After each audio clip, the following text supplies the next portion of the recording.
Hello, WFG teammates. We're here in the Atlanta studio with a live audience to do specific training on our business format system. Our goal is to help you understand the principles and the keys that will help you succeed here at WFG. You know, we have a vision, we have a mission, but we have a system. Our vision is to build the fastest growing, soon to be largest, most dynamic, well-respected financial services organization in the entire industry. Our mission is to help families become financially secure. That's a mission that motivates. I was thinking a little earlier about all the causes. There's many great causes in this world. There are great health causes and charitable causes and religious causes. But from a business standpoint, I don't think there's a greater cause than that of helping families become financially secure. And we have a system. Our system is so critical, you all. It's important that you understand our system is the vehicle that'll help us achieve our vision and our mission. The dictionary describes a system as a set of interrelated ideas or principles, and that's what we have at WFG. We have a system that's duplicatable, it's transferable, it's interrelated ideas that help you understand how to prospect, how to make sales, how to recruit, getting your people licensed, and going all the way through our training system. It's a retention system, it's a leadership development system. And all these things can help you in building your business and becoming successful here. I've long been taught that you find a plan that works, and our system works, our plan works. You do it over and over again. I've been taught that the rapid repetition of the right, simple things can lead you to an inevitable explosion in our business. And then you develop a cookie-cutter exactness, a coachability to do it exactly like others are teaching, and again, you can succeed. I believe the size of your success is inseparably connected with the size of your belief in our company, your belief in our cause, and your belief in our business format system. There's 5 of our best leaders, our greatest leaders, that are going to be training you today on these business format system steps, these 6 steps that can lead you to success. And I believe if you'll learn those steps, if you'll focus, work hard, master the implementation of these, and then get good at teaching them to others, you can build an incredible business here, you can help others build a great business here, and your dreams can come true here at WFG. Hey, good afternoon, everyone. I'm very excited to be here today. We're talking to you about the 6 steps, the business format system, and I feel that I probably have one of the most vital steps in the entire 6 steps of the business format system, which is prospecting. You know, when I first started in this company, I was trying to figure out how to build my company and build this business with World Financial Group, and they told me I had to have a business plan, and I didn't know what that really was, and I started to figure out who I wanted to contact or how do you get clients and stuff like that. And one thing I did, and I learned as I started to read the business format system manual, is that I wanted to talk to my sister and my cousins and my family members, but I just didn't think that I had the credibility to do that. And so I deleted a lot of names. I just didn't want to talk to them about our company or this company that I'm working with. And so one thing I want to encourage all of you to do is that you need to put together a top 25 list, okay? And when you put this top 25 list, I want you to add names to this top 25 list and never delete names, you know? I want you to understand that we've got a memory jogger available for you so you can go back and add these names to your top 25 list. And as you're putting all these names down, I mean, we have in that memory jogger, you'll see different people that you never even thought, for certain people you may have forgotten that really needs to see and hear our story with World Financial and World Financial Group. And so one thing that I want to really encourage you to do is sit down with your leaders, okay, and your marketing directors and different field trainers that are in your office and in the field with you, and sit down and write down all these names, and don't delete anybody's names. And we have a certain type of profile that we're looking for you to identify and put down on this list. And one thing I did when I first started in the company is I started writing down people that were unemployed, and you know they were real young and wasn't business savvy, and so we have a profile that you want to look at. The 7 or 8 steps now, or the 8 profiles that we have is number 1, you want to find out people that are at least 25 years of age, that are married with children, they have homes, and they're dissatisfied with their profession or their work, and they're ambitious and motivated, and they have that entrepreneurial mindset, you know. And to me, of all those different things, it's not particularly are they a homeowner or do they have children. To me, out of those 7, 8 things, I think the most important ingredient there is if they're dissatisfied. I always felt that I have someone in my office, a very young lady, who did not meet those criteria. She was relatively young when she first started. She was 23 years old. She was not married, didn't have a home.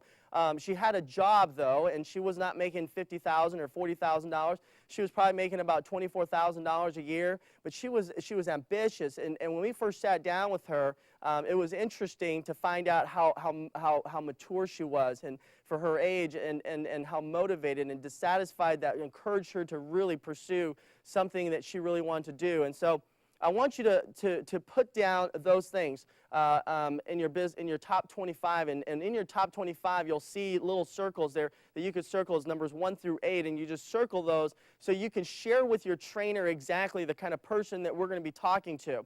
And there's 3 different markets, you guys, that you can start to penetrate or to work with. Number 1, the first market that you want to work with is your natural market. Okay, your natural market are your family and your friends and people that you know that you have some sort of day-to-day activities. And one thing that I want you to understand is that when I first started, I was talking to you earlier about my sister.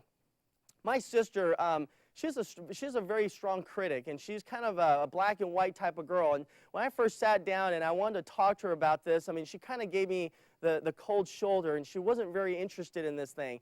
And it was interesting as I started to tell her more about what we were doing in our story. It was interesting as she sat down and I just wouldn't give up on her. She really realized that there was a need for financial guidance. And so she started asking me a few more questions, and of course I didn't have all the answers at the time. And I asked her, I said to my sister, I said, Stella, I really need your help, need your support. I mean, I just kind of told you about our company, but I don't really know the dynamics of it. And I'd like to have you sit down with my trainer, and he can give you more information about our company. And so I put her name down. And my best friend, one of my best friends, his name was Ruben. And it was interesting because when I called Ruben, he wasn't very excited either. You know, he just kind of asked me about my background. John, you don't have experience in financial services. And I said, that's okay. I'm learning. I'm trying to get into a new profession, a new career.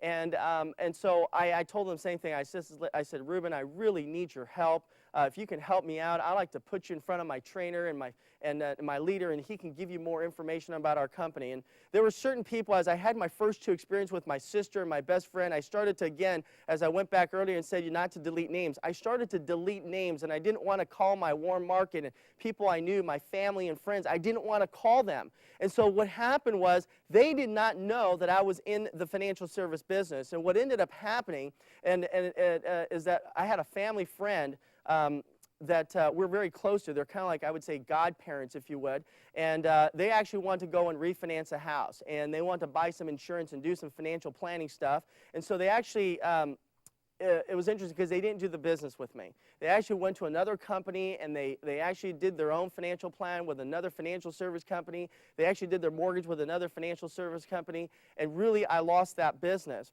And so when I turned to them and I said, why is it that you didn't do business with me? And it was interesting to find out that they were saying to me that they did not know I was in financial services.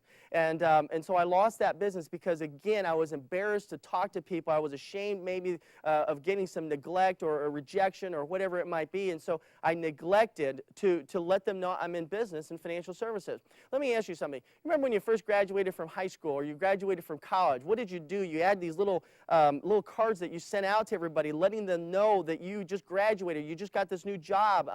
That you just, you're going into a new profession, and you had these announcements that went out to inform people in your warm market, your family and friends, that you were basically going into that career, you're going into this business. Well, that's no different than what we do here, is to let people know that you're here in this business and that you're learning and you're training and you're really trying to build something. And so I really want you to understand that there is a lack of financial education out there, the financial literacy, and it's your responsibility that the people around you that are close to you that need this information, financial guidance and whatever it might be. Now, you may not have all the answers at first, and that's why we really want to encourage you to sit with your trainer and have your trainer go out with you and sit in front of your natural market and help you build your business that way.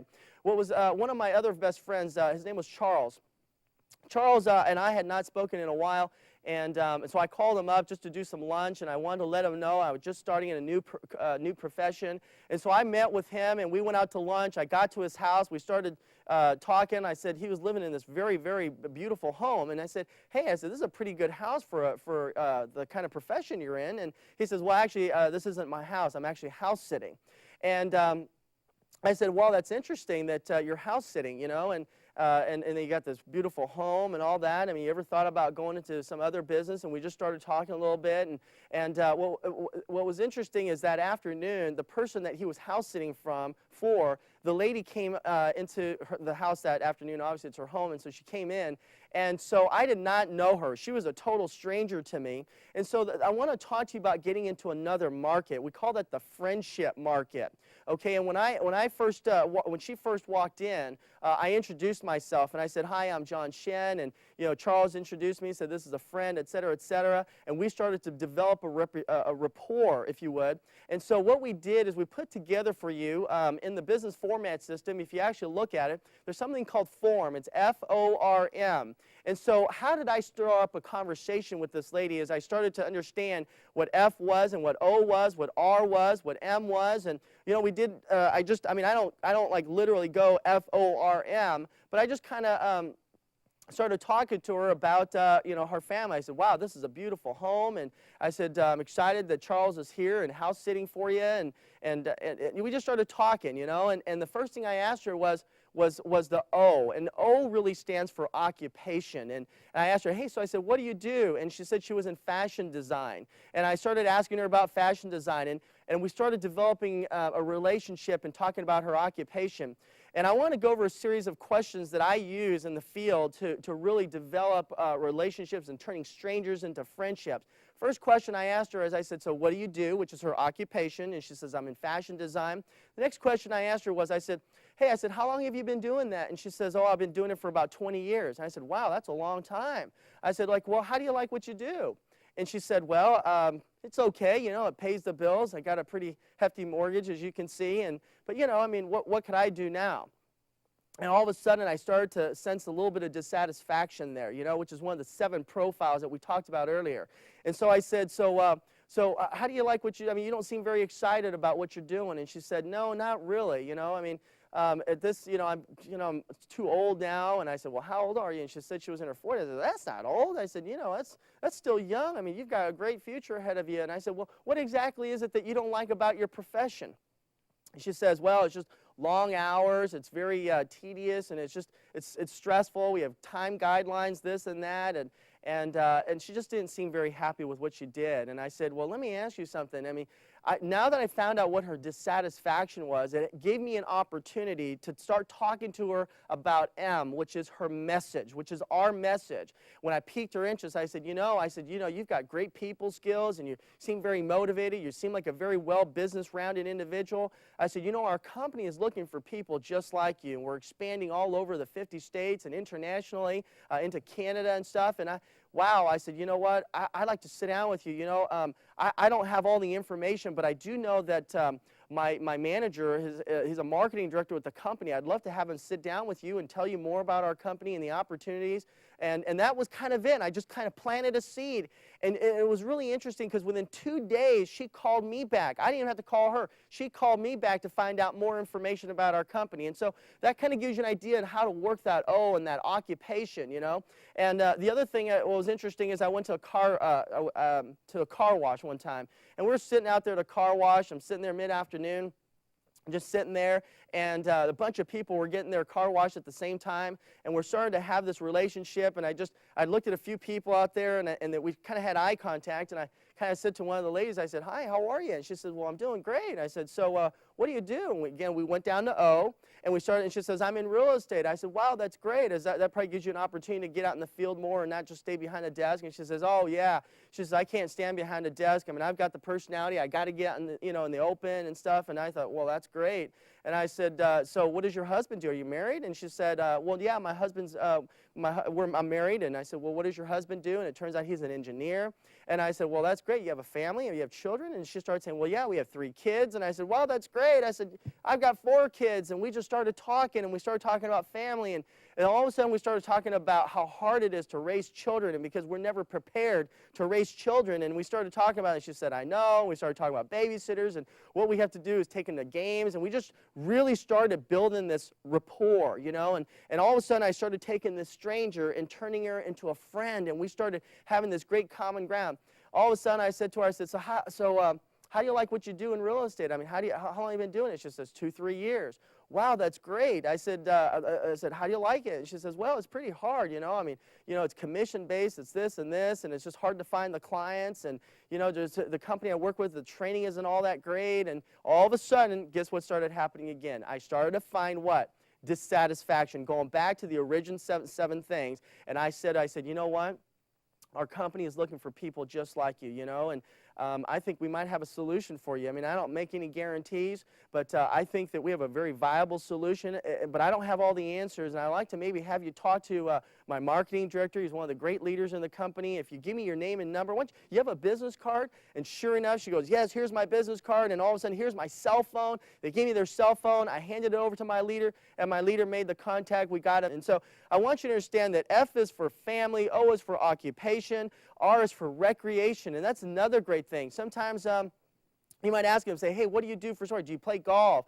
Do you do some tennis? What kind of activities, curricular activities do you do? And maybe you do martial arts, or you dance, or whatever it might be. And so we kind of, I start to ask a lot of questions. And I want you to understand that our business, when you control the point of contact and when you're prospecting, you'll always want to make sure that you are the one asking questions. I've always learned that the person who asks questions is always in control.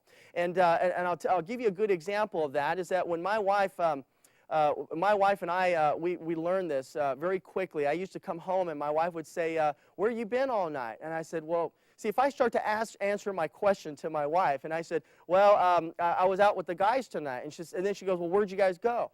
We went to happy hour, we went to dinner, or we went to a movie. Oh, what did you see? And so all of a sudden now my wife is in control of our conversation. And so one thing that I learned to do real fast is I started not to so much answer the questions, but answer questions with questions. So in other words, like this, my wife would say, well, where were you tonight? And I'd ask my wife, I said, well, where do you think I was? Well, she'd say, well, I don't know. So all of a sudden, who's got control now? I've got the control. You see, I'm the one asking questions. So I said, well, where do you think I was? And she says, well, I don't know. That's why I'm asking you. And I said, well, do you see how she redirected that question back to me? And I said, well, where do you think I was? And she says, well, I think you were probably out with the guys. And I said, exactly. But now my wife started learning how I started asking questions. So now she started asking me questions with questions. And it's kind of interesting because now I turn around and we have 4 children at home, and I come home and my wife says, where have you been? And I said, well, where do you think I've been? And she says, well, it concerns me that you're asking me where you think I was, and that's why I'm asking you that question. And so, well, the fact that you're asking me this question, honey, I'm concerned because I don't think maybe you trust me that I was out with the guys or something. And she says, well, should I be concerned? I mean, the way you're describing it. And so we're going back and forth. Of course, our children are having a field day because they're looking at mom and dad going back and forth. And so I want you to understand that you control your point of contact based on the questions you ask, and I always ask questions. One thing I want to reiterate again, which is, hey, what do you do? That's one of the greatest opening lines, which is occupation. Hey, what do you do? I'm a doctor. I'm an engineer. I'm whatever it might be. Next question is, how long have you been doing it? Another question is, you don't seem very excited about what you do. Because whenever you ask someone, how do you like what you do? I mean, the typical answer is it's okay, it pays the bills, you know, it's all right, it's temporary, and sometimes they say, oh, I'm just doing this right now part-time just to find something else. And so then the next question is, well, you don't seem very excited about it, and they say no, and then the follow-up question is, what are you not excited about that you do? And this is where they start to show their dissatisfaction with what they do.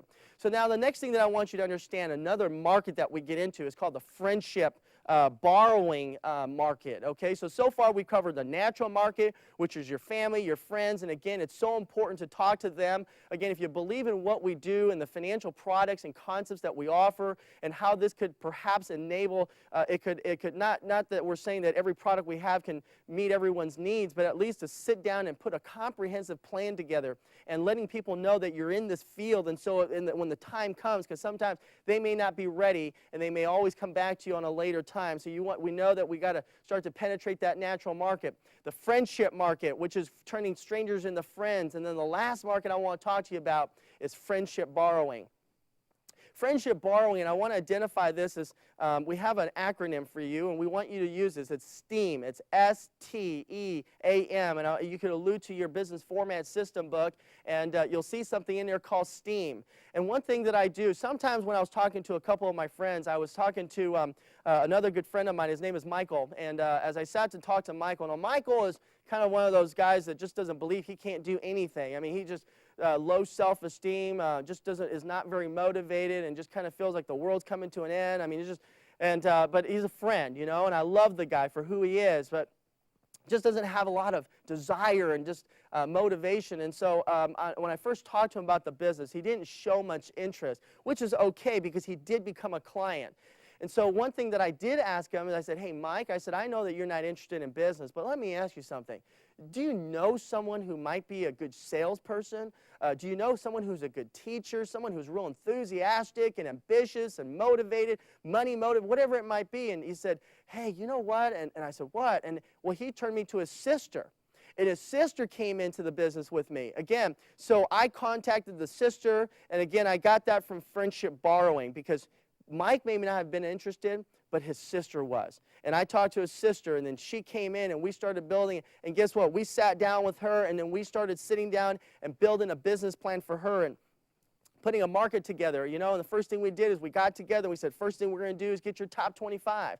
And then she showed she showed a little bit of reluctance because she thought that I just wanted her top 25 to get into her top 25, but it wasn't so much to get into her top 25. I wanted to help her to build her business and to build her company within World Financial Group. And so one thing that I did is I put down the top 25, and we started talking about working together and making phone calls. And so we sat down and we made these calls, and so all of a sudden that business started flourishing. So I want you to know that prospecting is not a difficult thing. It's very simple, but it's something that you're not used to. And as you start to do it more often, it becomes a day-to-day thing. It becomes a part of your day-to-day habit.